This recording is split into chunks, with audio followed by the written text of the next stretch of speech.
আমাদের বাংলাদেশের প্রিয় নেতা তারেক রহমান দেশ হবে 25 তারিখে।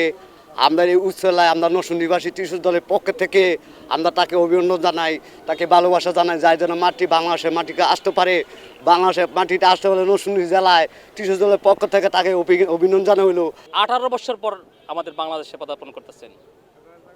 স্বদেশ প্রত্যাবর্তন উপলক্ষে আমরা নরসিংদী জেলা কৃষক দলের পক্ষ থেকে সকল কৃষক ভাইদেরকে নিয়ে আমরা আজকে স্বাগত মিছিল জানিয়েছি, ওনাকে স্বাগত জানিয়েছি। উনি যদি 25 তারিখ আসেন, তারেক রহমানকে আমাদের মাননীয় ভারপ্রাপ্ত চেয়ারম্যানকে সবাই তারেক জিয়া বলে, আমরা সকলে জানি আরেক জিয়া, তার মানে হচ্ছে জিয়ার বিকল্প তারেক রহমান।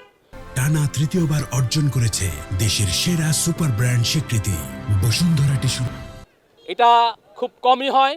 তারেক রহমানের আপনারা তার বক্তব্য, তার কথাবার্তা দেশের মানুষের এবং দেশের মাটি নিয়ে উনি যে ধরনের কথাবার্তা বলেছেন সেটা ভাষায় প্রকাশ করার মতো না। উনি অল্প সময়ে বাংলাদেশের 18 কোটি মানুষের মনের হৃদয়ের একটা মণিকোঠায় স্থান পেয়েছেন। বাংলাদেশের সকল কেন্দ্রবিন্দু থাকবে ঢাকাতে।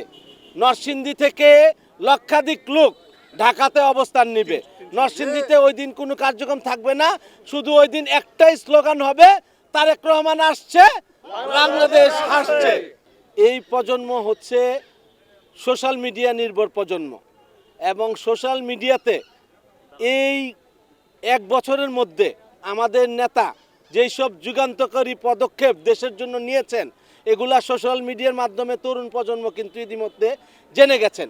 অতএব এটা বলা কোনো সুযোগ নেই যে তরুণ প্রজন্ম জানে না, কারণ সোশ্যাল মিডিয়াতে আপনি পৃথিবীর যে কোনো প্রান্তেই থাকেন, আপনার যে কোনো শক্তিশালী বক্তব্য মিনিটের মধ্যে সারা পৃথিবীতে ছড়িয়ে যায়।